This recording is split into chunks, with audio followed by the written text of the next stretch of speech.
जय हिंद मित्रांनो. आजच्या व्हिडिओमध्ये आपण जलचर प्राणी, जे प्राणी पाण्यात राहतात, ज्यांना इंग्रजीमध्ये वॉटर ॲनिमल्स म्हणतात, त्यांची माहिती घेऊया.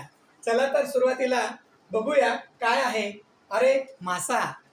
मासा बऱ्याच लोकांना खायला आवडतो आणि माशाचे अनेक प्रकार आहेत. विविध रंगाचे मासे बघायला सुद्धा अतिशय सुंदर असतात बरं. यानंतर बघूया काय आहे ते फ्रॉग, ज्याला मराठीमध्ये बेडूक म्हणतात. बेडूक वेगवेगळ्या प्रकारचे असतात आणि बेडूक हे नुसतं जलचरच नाही तर ते उभयचर आहे. उभयचर म्हणजे काय? जे प्राणी जमिनीवरही असतात आणि पाण्यातही असतात. बेडूक हा उभयचर प्राण्यांमधला एक जलचर प्राणी आहे. चला बघूया पुढचा कुठला प्राणी आहे. अरे खेकडा, ज्याला इंग्रजीमध्ये क्रॅब म्हणतात. खेकडा हा औषधी प्राणी आहे. का? तर जेव्हा आपल्याला कावीळ होतो ना, तेव्हा खेकडा खायला देतात, ज्याच्याने कावीळ बरा होतो असं मानलं जातं. याच्या पुढे बघूया कुठला प्राणी आहे जलचर. कासव, ज्याला इंग्रजीमध्ये टॉर्टॉइज म्हणतात. कासव आपल्या सातत्यपूर्ण कामगिरीने परिचित असलेलं कासव आहे. जेव्हा जेव्हा आपल्याला कामात सातत्य असावं लागतं तेव्हा तेव्हा या कासवाचं उदाहरण दिलं जातं. यानंतर बघूया कुठला प्राणी आहे. अरे सी हॉर्स, ज्याला मराठीमध्ये पाणघोडा देखील म्हणतात.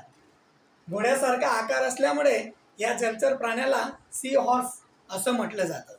पुढचा प्राणी कोणता आहे बघूया. जलचरमध्ये ही आहे कोळंबी.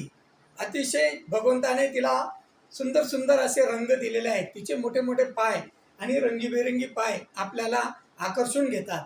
आणि झिंग्यामधला एक प्राणी प्रकार आहे जो खायला अतिशय टेस्टी असतो, ज्याला आपण इंग्रजीमध्ये प्रॉन असं म्हणतो. पुढचा कुठला प्राणी आहे बघूया. अरे मगर, जिला क्रोकोडाईल किंवा एलिगेटर असं म्हटलं जातं. जिचा तोंडाचा आकार यू शेप असतो तिला क्रोकोडाईल म्हणतात. आणि ज्या मगरीचा तोंडाचा आकार व्ही शेप असतो त्याला एलिगेटर म्हणतात. माहिती आहे ना तुम्हाला. चला पुढचा कुठला प्राणी आहे बघूया. अरे अष्टभुज, याला इंग्रजीमध्ये ऑक्टोपस म्हणतात. जेव्हा स्वतःवर भिजते ना तेव्हा शाईसारखा पदार्थ फेकते. हे ऑक्टोपस असतं. याला 8 पाय असतात म्हणून त्याला अष्टभुज देखील म्हणता येतात. त्याला त्याचे कोणी पाय म्हणतील, कोणी हात म्हणतील, पण 8 प्रकारचे त्याचे भाग वेगवेगळे असतात म्हणून त्याला अष्टभुज किंवा इंग्रजीमध्ये ऑक्टोपस म्हणतात. यानंतर येतो नंबर बघूया कोणाचा. स्टारफिश, जे चांदणीच्या आकाराचं असतं. पुढचा कुठला प्राणी आहे बघूया. अरे गोगलगाय. म्हण आहे ना, गोगलगायने पोटात पाय, ज्याला इंग्रजीमध्ये स्नेल म्हणतात. ही आहे गोगलगाय. धन्यवाद.